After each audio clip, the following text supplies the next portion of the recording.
The Phantom Connection, a Ed and Lorraine Warren fan fiction. Chapter 1. The antique clock chimed midnight, its hollow echo reverberating through the shadowy store interior.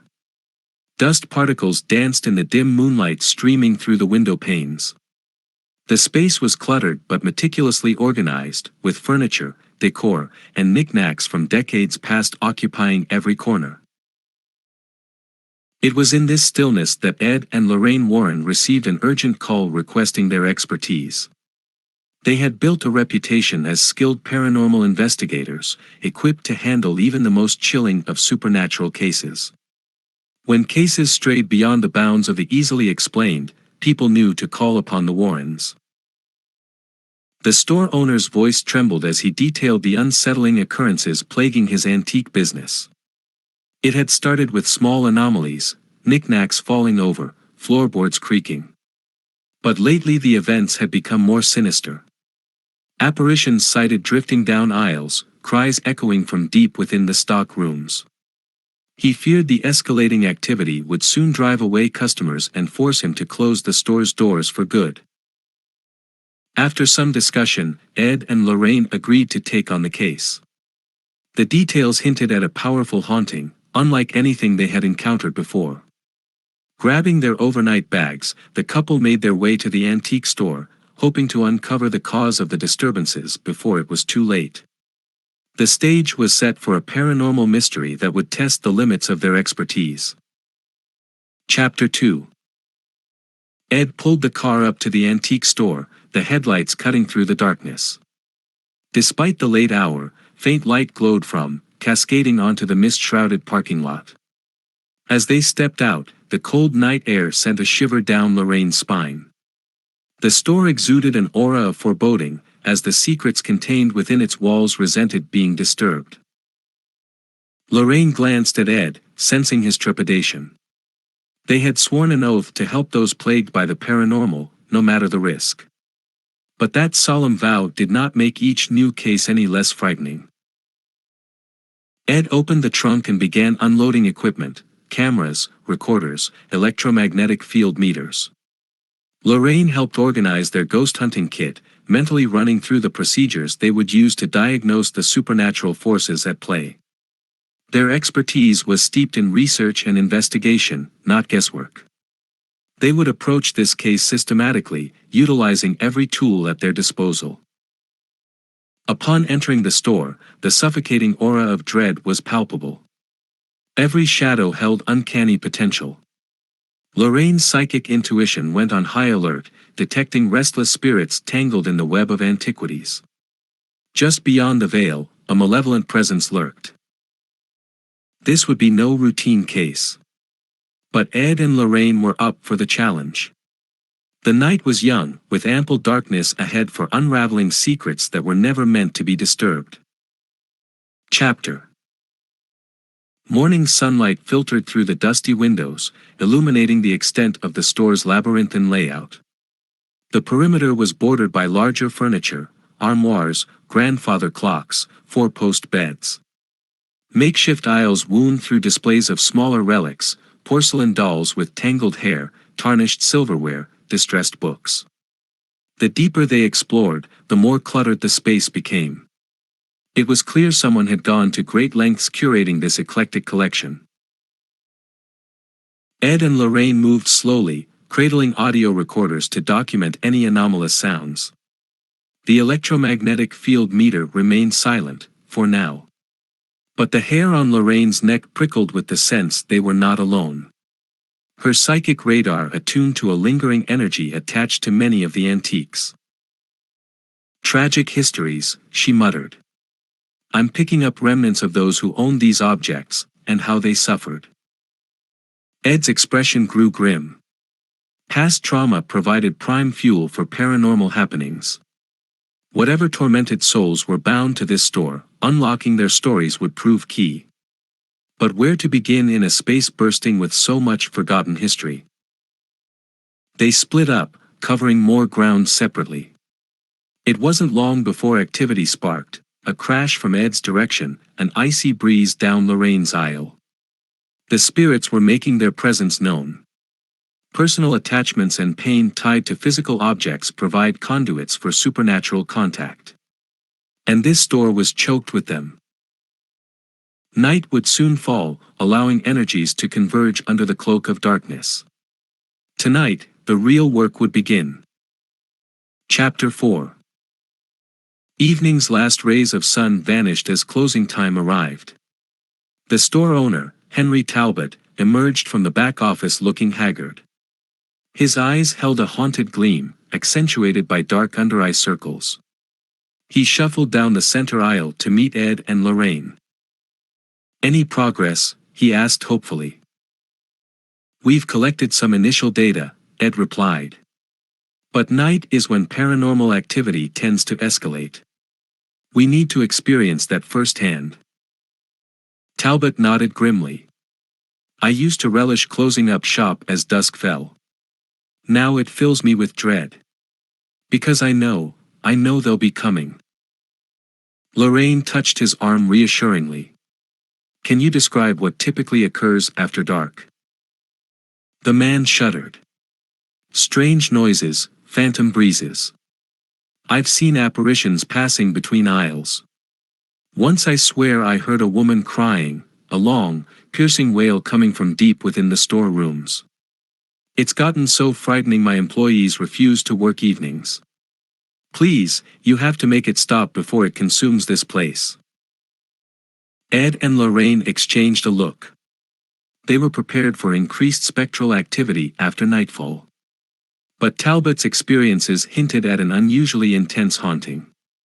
They needed to dig deeper into both the physical space and records of the store's past. "We'll do everything possible to get to the bottom of this," Lorraine promised. She sensed Talbot's desperation. His entire livelihood depended on purging whatever lurked within this labyrinth of antiques. Failure was not an option. The night beckoned, and so too did the answers Talbot so desperately sought. The hunt was on. Chapter 5. Midnight brought audible signs of paranormal activity. The antique store transformed into a symphony of creaks and groans. Drafts whistled through floorboards and rattled windows. The already foreboding space felt smothered in otherworldly presence. Now was the time for action. Ed and Lorraine gathered their equipment and began meticulously investigating every corner of the store. Video cameras scanned the shadowy aisles while digital recorders captured the phantom sounds. Lorraine tracked the energy spikes using the EMF meter. Its lights would blink wildly near artifacts imbued with supernatural essence. A porcelain doll with vacant eyes sent it into high alert. An antique music box caused an ominous red glow. Multiple hot spots emerged, confirming Lorraine's earlier psychic impressions. The space was dense with spirits clinging to the relics that held meaning for them. "It's not just random energy," she told Ed. "These spirits are all connected, bound together somehow." It was a pattern she had never encountered before, indicating an intelligent haunting. Ed's face grew grave. Intelligent hauntings were among the most dangerous kind. Anchored in tragedy and pain, the spirits could directly interact with the living. And they often did not have benevolent intentions. They needed more information. Leaving cameras running, Ed and Lorraine set up a temporary base to interview Talbot. The store's history held clues, they just had to ask the right questions to decipher this deepening mystery. Chapter 6. Henry Talbot sat hunched on a stool while Ed and Lorraine questioned him. He seemed to have aged a decade just overnight. This haunting was slowly draining his life force. "When did you first purchase the store?" Lorraine asked gently. "Going on 7 years now," Talbot replied wearily. "It had been vacant a while but was fully stocked with antiques. I got it for a steal, now I know why." He shook his head ruefully. Ed pulled out a notepad, scribbling down notes. "No issues those first few years?" "None. I sold a few items but mostly just added to the inventory. The activity started out small about a year ago. Whispers, odd sensations. Then it kept growing. Lorraine tapped her chin thoughtfully. In your estimation, what percentage of inventory dates to the store's original stock? Versus what you've acquired since? Talbot considered the question. Maybe 60% original. I tried to maintain the old aesthetic. But I added plenty to keep things fresh. Lorraine and Ed locked eyes, silently confirming their shared hunch. Whatever paranormal force was anchored here preceded Talbot's ownership. His additions had simply provided it more conduits. They needed to overlay the store's timeline with significant regional events. Deaths, disasters, even crises across town could funnel negative energy. The connection binding these spirits went beyond the typical haunting. Cracking this case would require digging deep into the area's buried past. Chapter 7. Morning dawned crisp and clear. Ed and Lorraine gulped coffee as they reviewed the night's footage. Their cameras had captured several spectral anomalies, wisps darting down aisles, glowing orbs hovering near antiques. But the activity seemed subdued compared to Talbot's experiences. We're still missing something, Ed muttered. Lorraine nodded. Her intuition had been prickling all night, sensing they had only scratched the surface. Finishing their coffee, they commenced another sweep of the store. After an hour of fruitless searching, Lorraine paused. Do you feel that? She whispered. The air had changed, grown heavier and more oppressive. The hairs on Ed's neck stood on end as they traced the shift to a door nearly hidden behind a wardrobe. Testing the handle, the door creaked open to reveal a narrow staircase descending into darkness. Ed grabbed a flashlight. The wooden steps groaned under their weight as the partners descended into the unknown. Cobwebs tangled across the exposed brick walls. The flashlight beam landed on a small chamber housing a lone object draped in dusty cloth. Lorraine gasped as they unveiled the item. An intricate mirror in a gilded frame loomed before them, its surface oddly dark and opaque. The space around it shimmered with energy. This is it, Lorraine breathed. The heart of the haunting.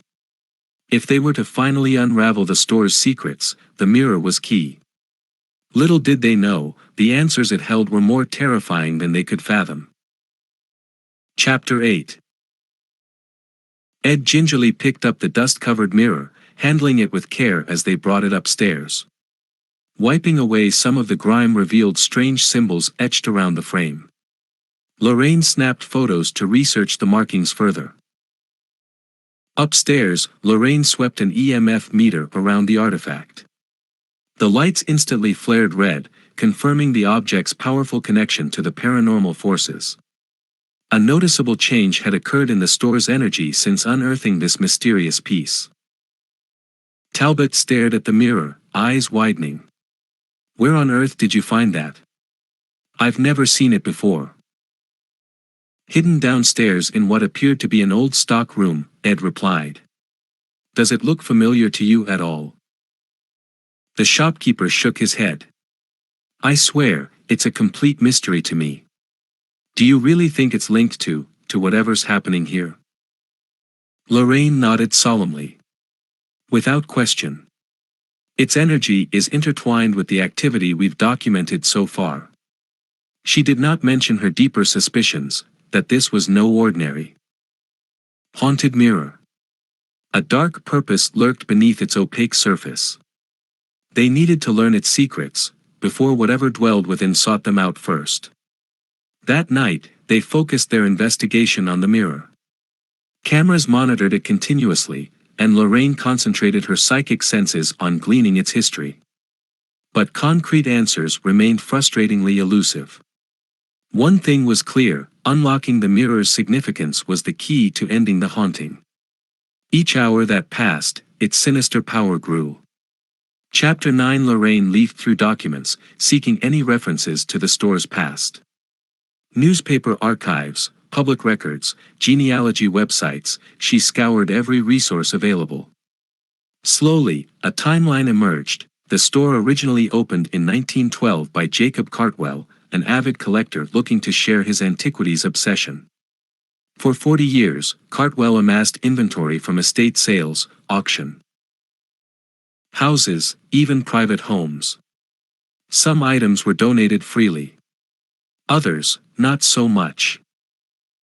After Cartwell's death, the store passed through various owners. But Jacob's influence remained, shaping the inventory's theme around objects with troubled pasts. The psychic impressions Lorraine felt latched onto these haunted histories. A violin, gifted by a husband who later murdered his wife.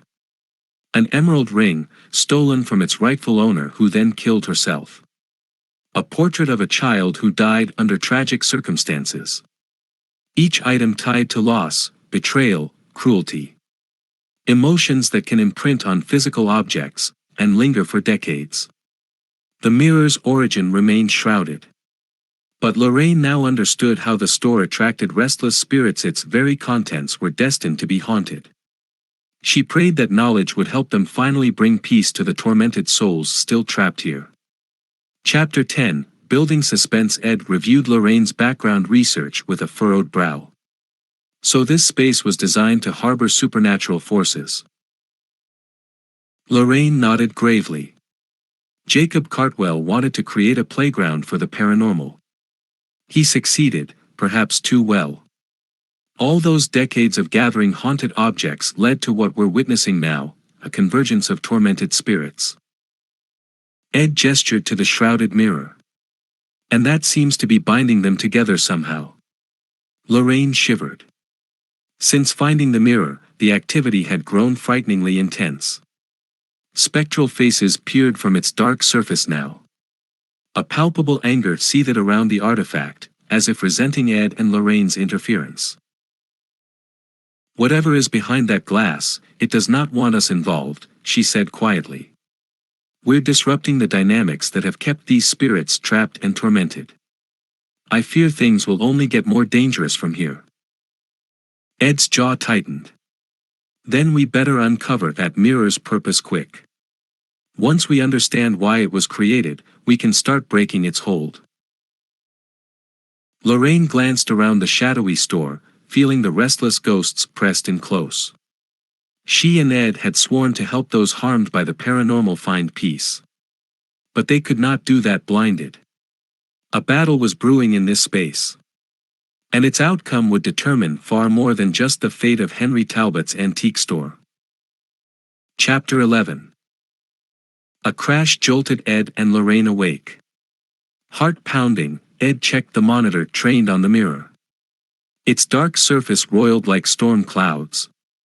The entities were growing restless. Donning their equipment belts, the pair crept forth. An unseen force had swept items off a shelf in the music room.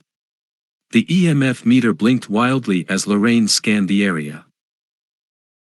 They know we're getting close, she whispered. This was a warning. Ed's flashlight illuminated jagged scratches marring the walls. A ghostly apparition floated at the aisle's end before dissolving. The spirits were becoming more aggressive. Setting up additional cameras, Ed and Lorraine pressed deeper into the store. Turning a corner, Lorraine recoiled as a porcelain doll hurtled toward her. Ed knocked it aside, pulling her protectively behind him.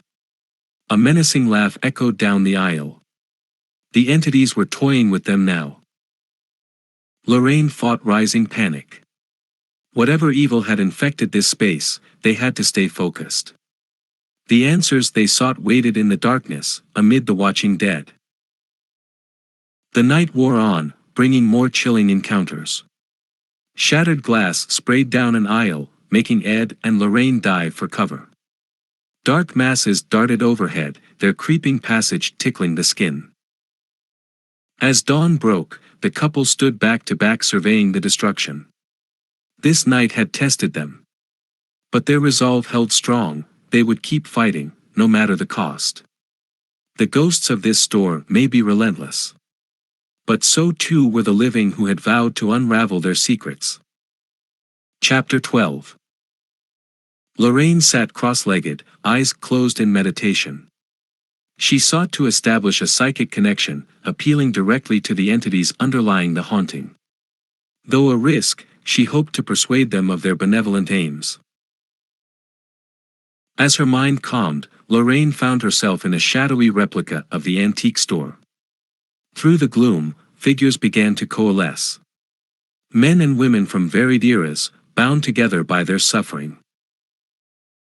Lorraine opened her mind, allowing the spirit's pain to flood her senses.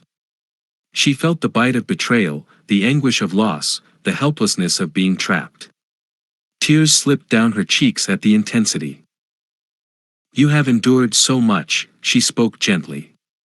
"But we only wish to understand your plight and help you find peace. This torment serves no one." The spirits wavered, stirred by her words. But then a dark wave pulsed out from the replicated mirror. The entities' faces contorted in anger. An icy voice reverberated. "Be gone. We shall never be free."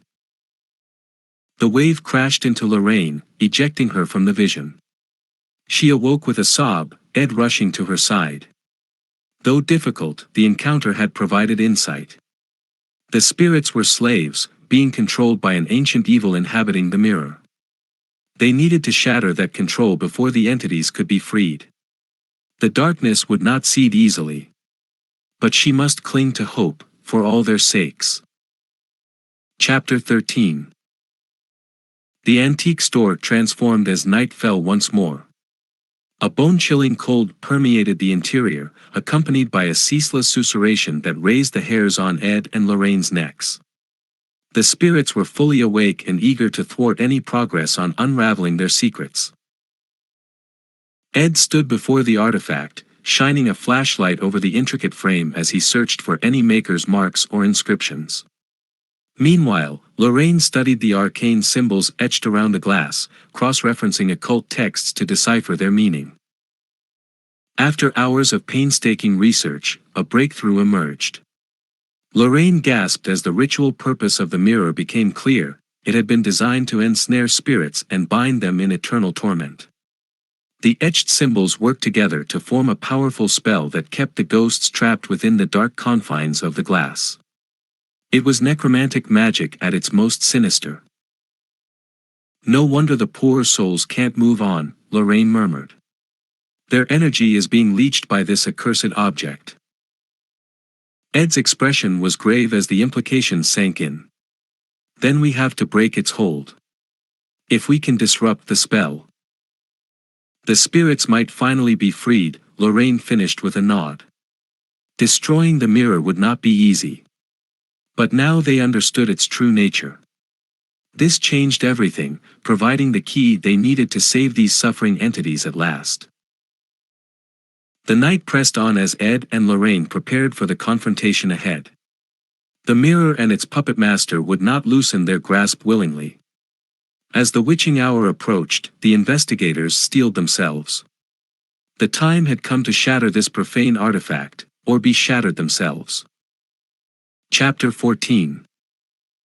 First light provided a brief reprieve to plan their next steps. Lorraine prepared an herbal concoction believed to counter necromantic magic, while Ed gathered tools to physically dismantle the mirror. "We have to time it perfectly," Ed said grimly. "I'll work on breaking the glass, while you recite the incantation." Lorraine nodded. "If I can nullify the spell even for a moment, it may give the spirits a chance to break free."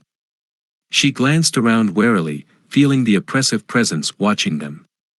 Their adversary was cunning, but she prayed their combined efforts would gain the upper hand. They placed 4 small mirrors at the artifact's cardinal points: north, south, east and west. Similarly to the haunted mirrors spell, the barrier mirrors would focus their paranormal expertise outward like a protective force field. Before commencing, they clasped hands tightly. This battle would test the limits of their abilities. But their intention remained pure, to end the suffering that had poisoned this space for so long. Tonight, whatever outcome, they would fight with the light of good on their side. As midnight struck, Ed swung his hammer and shattered the glass amidst an unearthly shriek. At the same moment, Lorraine recited the incantation with fierce intensity. Blinding light erupted from the broken mirror. Their adversary unleashed its full wrath. The ultimate confrontation was upon them. Chapter 15. Chaos erupted in response to the mirror's destruction. Any sense of midnight calm vanished, replaced by a maelstrom of convulsing energy and debris. Lights flickered, tools and shelves toppled. The disturbed spirits made their presence terrifyingly known. Ed and Lorraine stood back to back, the circle of smaller mirrors protecting them from the brunt of the assault. Ed's eyes widened as a snarling apparition materialized before him, a shadowy specter with hollow eyes and gnashing teeth. It lunged through the barrier in a blink, raking an icy hand across Ed's face. He stumbled, shouting hoarsely as blood welled from the cuts. Lorraine cried out his name, grabbing a nearby iron fire poker to ward off the attacking entity. The phantom released an unearthly howl before dissolving into smoke. But not before its message had been delivered. Their actions here would not go unpunished. Lorraine helped Ed sit, examining the wounds with a racing heart. The spirits were now unbound and unrestrained. They would fight viciously to maintain their stronghold in this realm. Ed gritted his teeth against the stinging pain. "I'll be all right," he assured her. They both knew the real danger had yet to show itself. Crouched within the broken mirror, a deeper evil was stirring, one that had existed long before the ghosts it enslaved. An ancient thing that would not stand for this defiance. The night pressed on, fraught with horror and mounting dread. Lorraine clung to her herbs and incantations like a shield. But realizing they underestimated their adversary. There were worse things than ghosts. Chapter 16. Lorraine sensed it before she saw it, a swelling tide of darkness oozing from the mirror's jagged frame. The abomination within was finally revealing itself.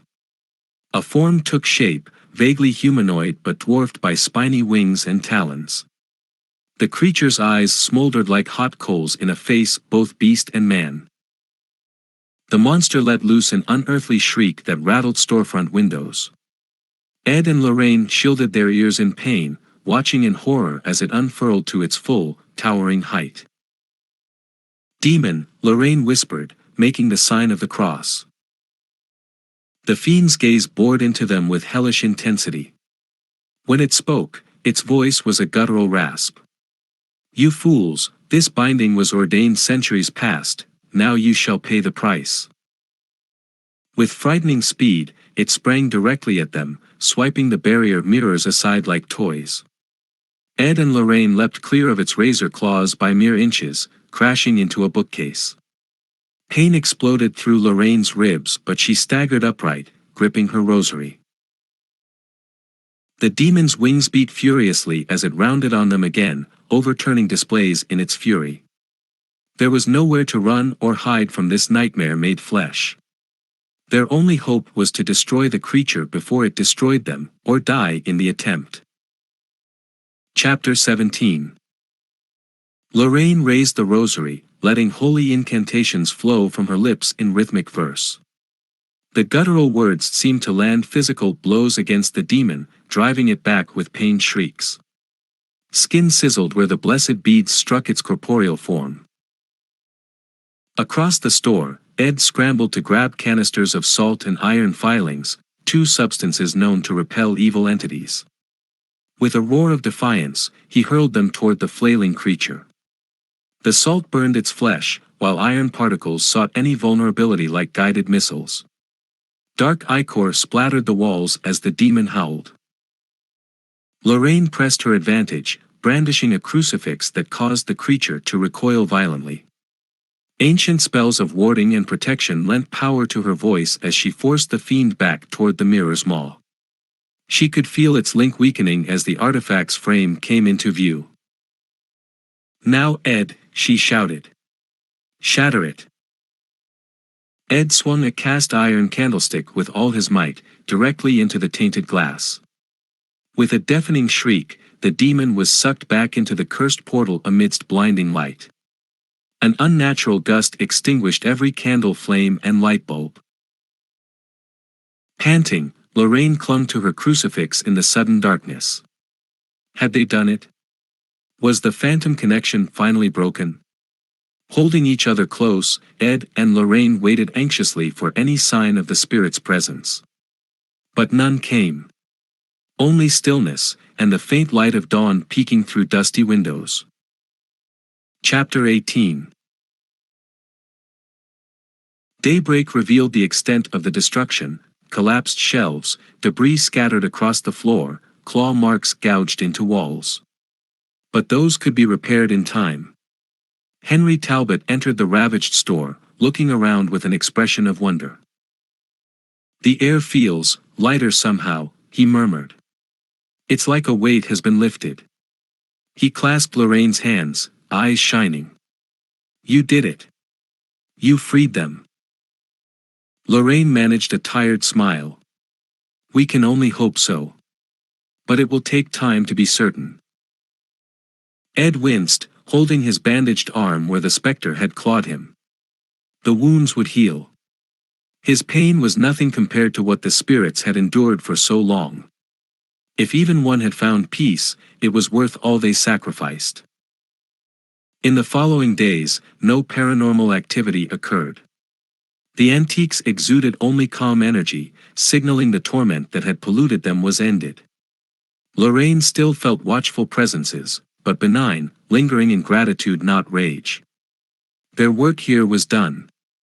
An evil had been vanquished, and lost souls freed from eternal suffering. Now it was time to see where their paranormal path led next. Other realms and restless entities awaited. But for today, they would simply rest and give thanks. The darkness always posed a threat. But for now, light had prevailed. Chapter 19. Ed added logs to the fireplace in their study, welcoming the warmth after endless nights in the chill-haunted store. He glanced over to where Lorraine sat gazing contemplatively into her tea. "Something on your mind?" he asked gently. She looked up with a weak smile. "Just thinking about how much is still unknown, in this world and beyond. So many mysteries left to unravel." Ed nodded, stoking the flames. "That's the burden of choosing our path. Most folks can brush off a creaky floorboard or moving shadow. But once you know evil truly lurks in darkness, you can't ignore it. And we may never fully conquer it," Lorraine added solemnly. "There will always be those who meddle where they should not, who crave power and twisted knowledge." She thought of the cursed mirror and the demon who crafted it centuries prior. Such profane things still existed, waiting to be awakened. Ed squeezed her shoulder. "Then it's a good thing we're in this fight together, my dear." His eyes reflected the dancing fire. "The shadows grow long this time of year. But that just means we need to shine brighter." Lorraine covered his hand with hers. Whatever lay ahead on their paranormal path, they would face it united in purpose. Evil could always return. But so too could the light, when brave souls chose to carry its flame. Chapter 20. Lorraine traced her finger over the artifact's intricate frame, its glass restored to a plain mirror. With the evil dispelled, it had returned to a simple antique. Henry Talbot insisted they keep the piece, as both a memento and precaution. Should its power ever try to re-emerge, they would be ready. Now the mirror resided in their study, where Lorraine felt comforted having it close. A reminder that their struggles have purpose, even if victory is never guaranteed. She studied her weary reflection, seeing the toll her gift often took written in the creases and shadows. But there was light in her eyes, the stubborn flicker of an undying spirit. Rain pattered the windowpane outside. A storm was gathering over the sleepy town, signaling the approach of more supernatural energies in need of their help. Ed's strong arms enfolded her from behind as he gazed at their reflection together. She leaned into him, drawing from his strength. No matter the challenge, they would face it. And share in the light when they prevailed. "Come to bed, dear," Ed murmured. "Dawn rises soon enough." Nodding, she let him guide her from the room, leaving the mirror's surface dark. Tomorrow would bring what it would. But the light remained, as long as there were those willing to carry the flame. Outside, thunder rumbled low and long. The storm was here. And they would weather it, as they always had before. Together.